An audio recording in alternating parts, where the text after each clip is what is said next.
The Windows of Heaven was a centennial gift to the university from the senior class during the fall semester of 1975 to celebrate the century, or 100 years, since the university had been founded in 1875. Both this steel and glass sculpture and the Tree of Wisdom sculpture were placed on campus and presented to administrators by the student body officers. The Windows of Heaven artist was Francis Riggs, a part-time faculty member of the BYU art department.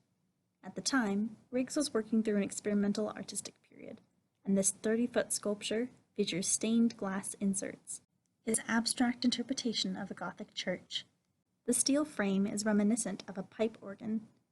Riggs imagined his creation as a Gothic tower, accompanied by the music of the pipe organ and heavenly light streaming through the windows.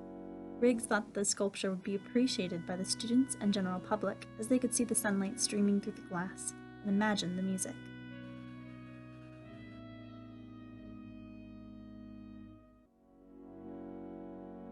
I purposely designed this with the average person in mind. He told the Daily Universe, the official student newspaper for Brigham Young University, in an article published before the presentation of the sculpture in 1975. I wanted something they could identify with. Riggs built the sculpture alone, building up the frame horizontally. He paid Paulson Construction Company to install the finished piece at its current location on June 16, 1975, for $10,708. During the installation process, the piece was hoisted by one corner, and Riggs feared the welding would break from the immense weight of the piece.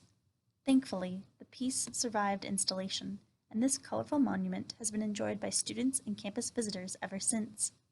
Though the buildings around the sculpture have changed, and in some cases have been reconstructed completely, sunlight can still shine through the panels as the artist intended. After his career as an artist took off, Riggs continued to create sculptures, but began to produce non-objective sculptures, those without a subject.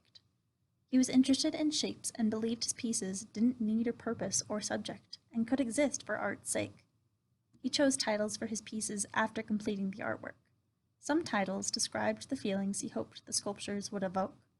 Other pieces, like his 1990 sculpture titled Tohachi at the nearby Springville Museum of Art, were named because The word sounds like the piece looks.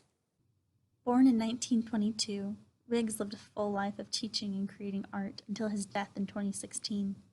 He was a successful artist with multiple galleries carrying his artwork, and his works can be found at various locations throughout the United States, England, Japan, and Sweden.